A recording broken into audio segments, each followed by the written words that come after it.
Hello दोस्तों, स्वागत है आपका आपके यूट्यूब चैनल स्टडी की पाठशाला में। जैसा कि आप जानते हैं, डेली हिंदी व्याकरण के नाम से सीरीज चल रही है, जिसमें आपके साथ डिस्कस किया जाता है विलोम शब्द, पर्यायवाची शब्द, समश्रुत भिन्नार्थक शब्द, वाक्यांश के लिए एक शब्द, मुहावरे, लोकोक्तियाँ डिस्कस किए जाते हैं। तो उसी के क्रम में बढ़ते हुए आज की क्लास स्टार्ट करें। अगर आप इस चैनल पर नए हैं तो चैनल को सब्सक्राइब कर लीजिए, बेल आइकन को प्रेस कर लीजिए, जिससे आपको अगली वीडियो का नोटिफिकेशन मिल सके। आइए आज की क्लास स्टार्ट करें। तो सबसे पहले क्या है विलोम शब्द। आइए विलोम शब्द डिस्कस करें। विलोम शब्द में है उर्वर। उर्वर का जो विलोम लिया गया है अनुर्वर, उर्वर, अनुर्वर, उदार, अनुदार, कृपण। उन्मुख का विलोम विमुख, उत्पत्ति का विलोम विनाश या प्रलय। अब बात करें उर्वर। उर्वर आप सभी जानते होंगे, इसका जो अर्थ होता है उपजाऊ। उर्वर कोई चीज़ है तो क्या है, उपजाऊ। और जबकि अगर बात करें उर्वर के पर्यायवाची की, तो इसका जो पर्यायवाची है उर्वरा। उर्वरा जो है ये वाक्यांश के लिए एक शब्द है। ध्यान रखिए, वाक्यांश के लिए एक शब्द है। क्या कहा जाता है, तो जो भूमि क्या हो, उपजाऊ हो। ध्यान रखिएगा, जो भूमि उपजाऊ हो, वाक्यांश के लिए एक शब्द में उसे उर्वरा कहा जाता है। तो जो भूमि उपजाऊ हो उसे वाक्यांश के लिए एक शब्द में क्या कहा जाता है, उर्वरा। उर्वरा किसकी पर्यायवाची है, तो उर्वर की पर्यायवाची, अर्थात उर्वर का अर्थ हुआ उपजाऊ। तो उर्वर उपजाऊ हुआ। और इसका विलोम क्या है, अनुउर्वर। तो अनुउर्वर क्या है, अनुपजाऊ। उर्वर उपजाऊ हुआ तो अनुउर्वर क्या है, अनुपजाऊ। अब अगर बात करें उर्वरा, आपने जाना उर्वर का पर्यायवाची उर्वरा हुआ। उर्वरा जो वाक्यांश के लिए एक शब्द है, इसका जो किसके लिए शब्द है, तो जो भूमि उपजाऊ हो उसे ही उर्वरा कहा जाता है। अब अगर बात करें अनुउर्वर, आप ध्यान रखिएगा, उर्वर का विलोम आपको अनुउर्वर मिल सकता है या ऊसर। आप सुने होंगे ऊसर, जो कि ऊसर किसका पर्यायवाची, या अनुउर्वर का पर्यायवाची ऊसर भी होता है। बंजर, ध्यान रखिएगा, बंजर भी पर्यायवाची है किसका, ऊसर का पर्यायवाची। तो ऊसर का पर्यायवाची बंजर हुआ, अनुउर्वर हुआ। तो आपको कहीं उर्वर का पर्यायवाची ऊसर भी मिल सकता है। ध्यान रखिएगा, अनुउर्वर न देकर आपको ऊसर भी दिया रहेगा। तो आपको पर्यायवाची किसकी ध्यान रखनी है, ऊसर की पर्यायवाची। तो ऊसर का जो पर्यायवाची, ऊसर क्या है, बंजर भूमि। आप सुने होंगे जहाँ कोई फसल न उगे वही क्या होता है, बंजर भूमि, ऊसर। तो ऊसर जो है क्या है, ऊसर का पर्यायवाची अनुउर्वर और बंजर। तो आप ध्यान रखिएगा कि उर्वर का जो विलोम आपको ऊसर भी दे दिया जा सकता है, अनुउर्वर भी दिया जा सकता है और बंजर भी। तो इससे आपको ध्यान रखना है, इसका पर्यायवाची किसका, ऊसर का पर्यायवाची। आपको पता है कि ऊसर का पर्यायवाची क्या है, अनुउर्वर और बंजर। आई होप आपको उर्वर और अनुउर्वर का जो इसका उर्वर का विलोम है समझ में आया होगा। आगे बढ़ें, आगे है क्या, उदार। उदार का जो विलोम है अनुदार या कृपण। तो ध्यान रखिए, उदार जो है, उदार किसे कहा जाता है, दयालु। दयालु हो गया, इसका जो अर्थ होता है उदार का, दयालु हो गया या ईमानदार। ध्यान रखिएगा, ईमानदार।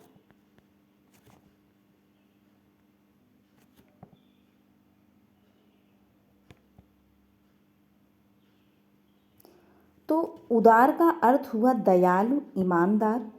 उदार एक क्या है, विशेषण है। ध्यान रखिएगा, उदार जो एक शब्द है यह विशेषण है, उदार। इसका जो अर्थ, इसका जो विलोम है उदार का, अनुदार। अनुदार भी क्या है, विशेषण है। ध्यान रखिएगा, अनुदार शब्द भी क्या है, विशेषण है। उदार शब्द भी विशेषण है। इसका अर्थ जो अनुदार का अर्थ होता है कृपण। कृपण आप जानते होंगे, कंजूस। जो कृपण होते हैं वो क्या होते हैं, कंजूस। जो कम खर्च करने वाले होते हैं वो क्या होते हैं, कृपण होते हैं, कंजूस होते हैं।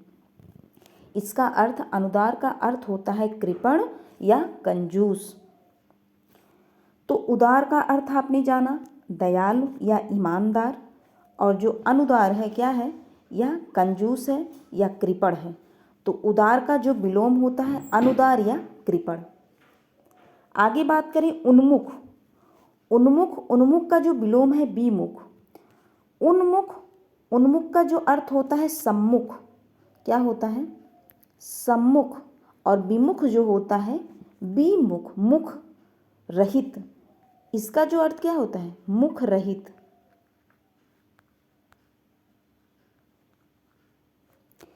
उन्मुख सम्मुख, इसका अर्थ सम्मुख होता है, जो सम्मुख हो।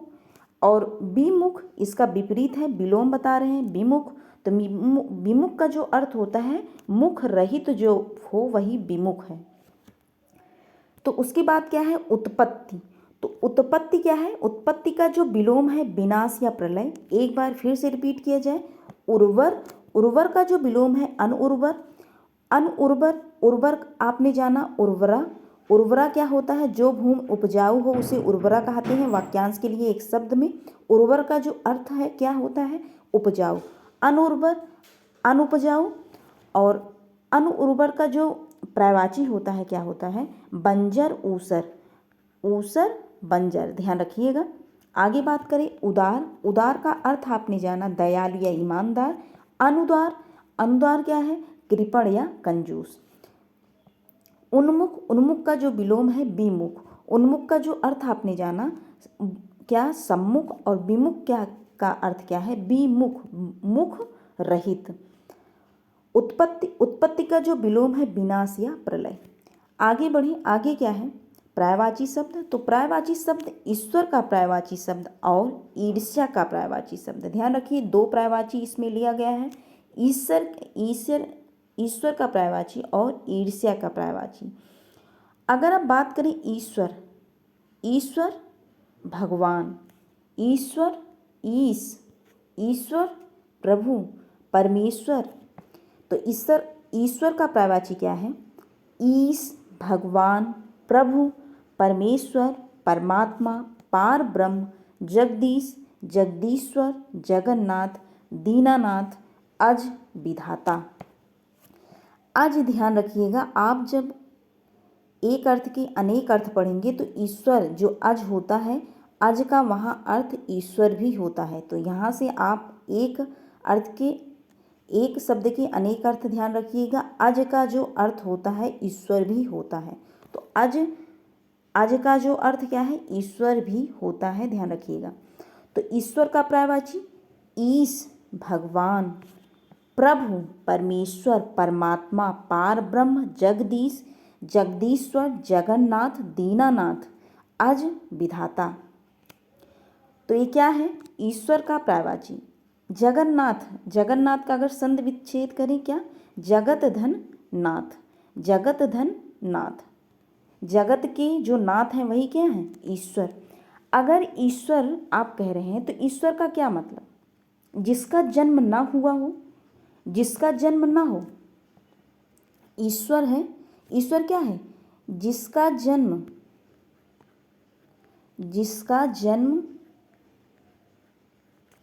ना हो, जिसका जन्म ना हो वही क्या है? ईश्वर है।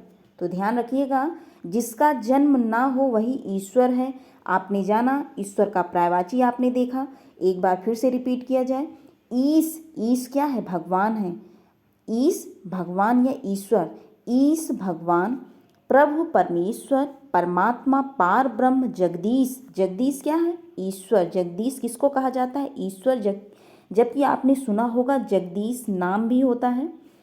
जगदीश्वर, जगन्नाथ दीनानाथ, अज विधाता। आज आपने यहाँ से क्या रिलेट किया? तो जो शब्द होता है इसके अनेक अर्थों में आप देखेंगे अज का जो पर्यायवाची अज का जो अर्थ लिया जाएगा ईश्वर भी लिया जाएगा। यहाँ से आप ध्यान रखिएगा, अज एक शब्द है, इसका अनेक अर्थ में जो लिया जाएगा ईश्वर भी इसका एक अर्थ है। तो ईश्वर का पर्यायवाची आपने यहाँ देख लिया। तो विधाता क्या है? विधाता भी ईश्वर है। परमात्मा, पार ब्रह्म, जगदीश्वर, जगन्नाथ दीनानाथ। आप रोज भगवान की पूजा करते हैं, आप उनको ईश्वर मानते हैं। तो ईश्वर अगर आप भगवान की रोज़ पूजा करते हैं तो एक बार अपने मन में ज़रूर रिपीट कर लीजिए कि ईश्वर का पर्यायवाची आपने पढ़ा, आज आप भगवान की पूजा कर रहे हैं, फटाफट एक लाइन में आप रिपीट कर लीजिए, जिससे आपको हमेशा के लिए याद हो जाएगा। रेगुलर वे में आप इसको याद कर लेंगे।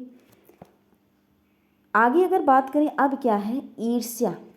ईर्ष्या आप जानते होंगे, आजकल ईर्ष्या का चलन है। ईर्ष्या, ईर्ष्या क्या है? ईर्ष्या आप जानिए कि दूसरों की उन्नति को ना देख सकना। क्या है? दूसरों की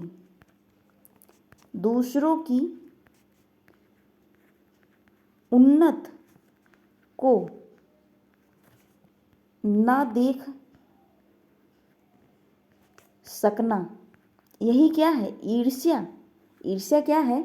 दूसरों की उन्नत को ना देख सकना, यही क्या है? ईर्ष्या है। तो आप ईर्ष्या का क्या याद कर रहे हैं? पर्यायवाची। तो ईर्ष्या क्या?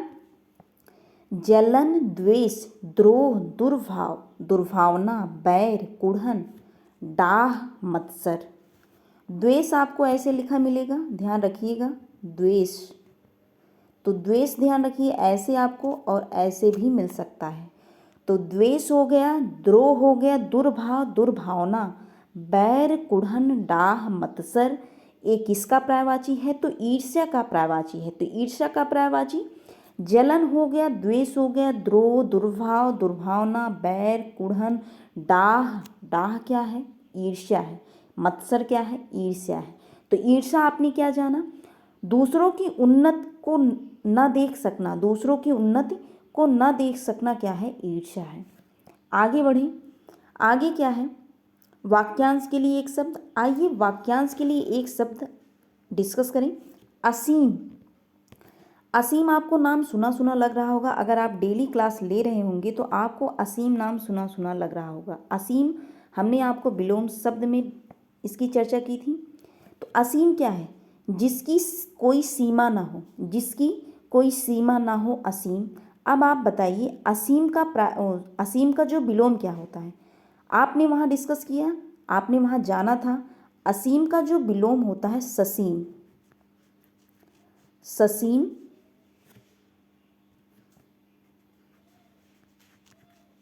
ससीम हो गया। और क्या होता है? सीमित। आप विलोम में पाएंगे असीम का जो विलोम होता है ससीम भी होता है, और असीम का विलोम सीमित भी होता है। क्यों होता है? क्योंकि ससीम, सीमित, ये सब किसके पर्यायवाची हैं? तो निश्चित। ध्यान रखिएगा, निश्चित के पर्यायवाची हैं। निश्चित के पर्यायवाची। तो निश्चित है कोई चीज़, निश्चित है तो उसका क्या? एक दायरा है।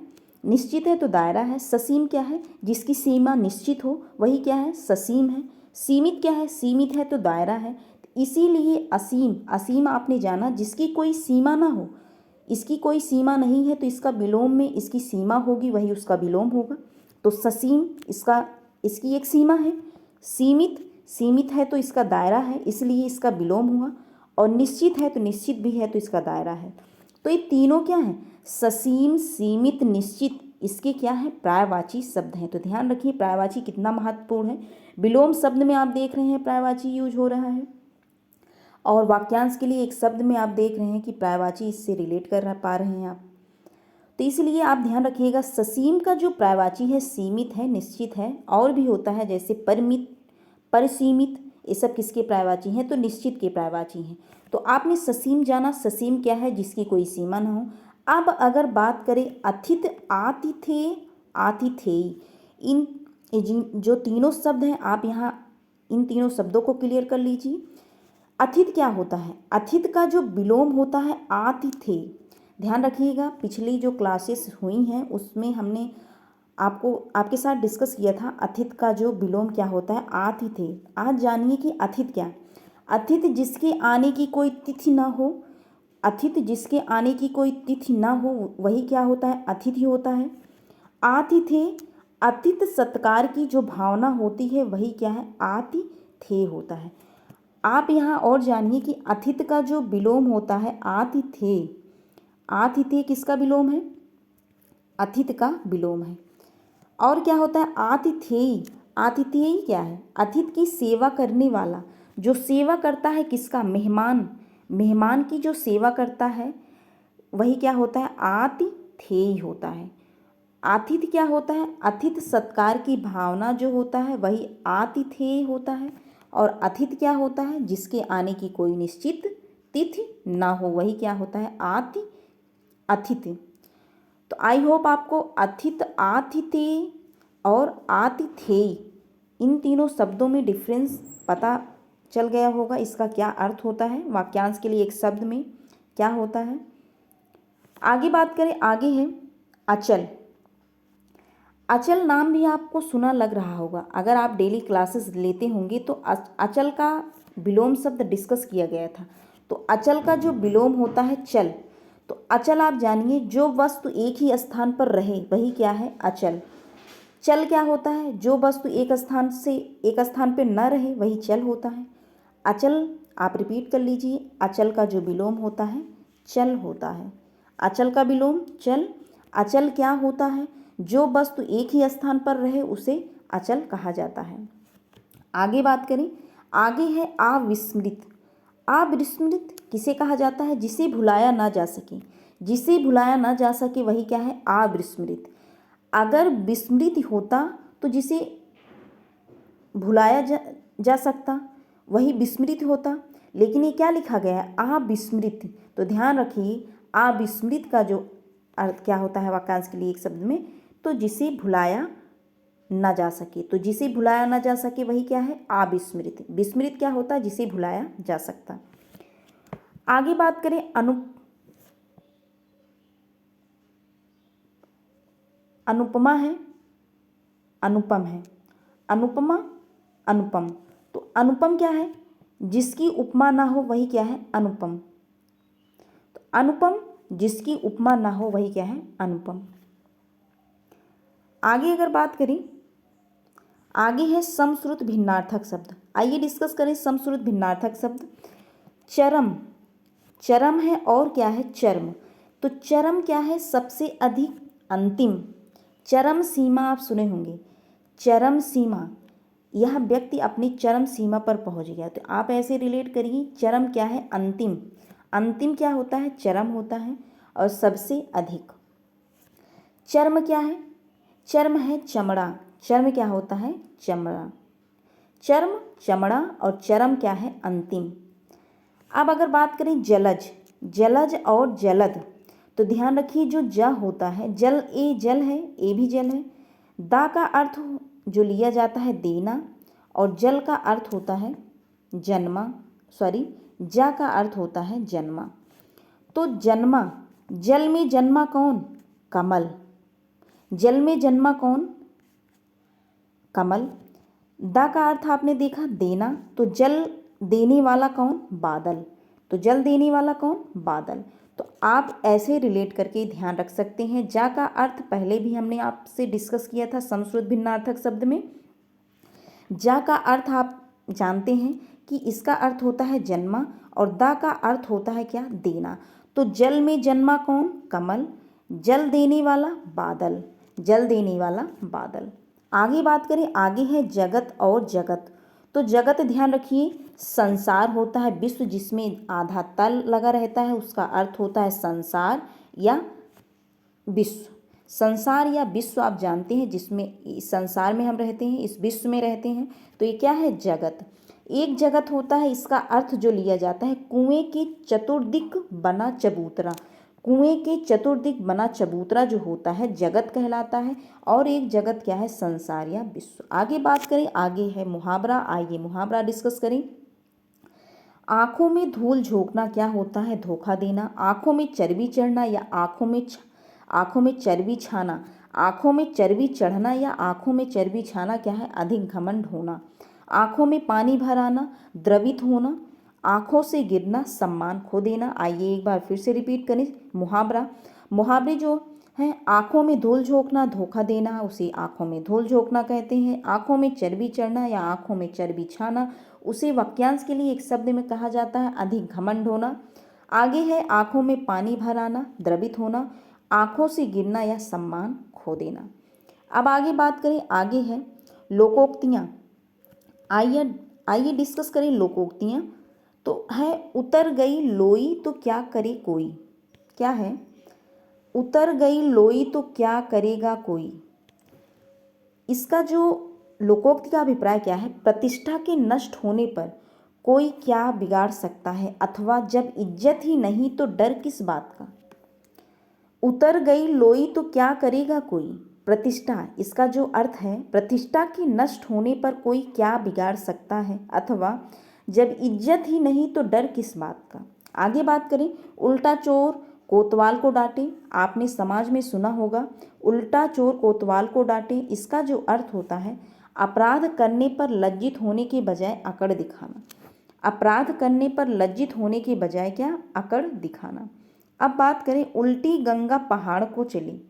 अब आप बताइए, यह लोकोक्ति है। उल्टी गंगा, सुन इसको ध्यान से समझिए। उल्टी गंगा पहाड़ को चली। उल्टी गंगा, आप बताइए, पहाड़ पे चढ़ सकती है? नहीं चल सकती। वही कहा गया है असंभव या विपरीत कार्य। ध्यान रखिएगा, ये असंभव कार्य है कि उल्टी गंगा पहाड़ को चली, तो ये संभव कार्य है, असंभव या विपरीत कार्य। बात करें उल्टी बांस बरेली को।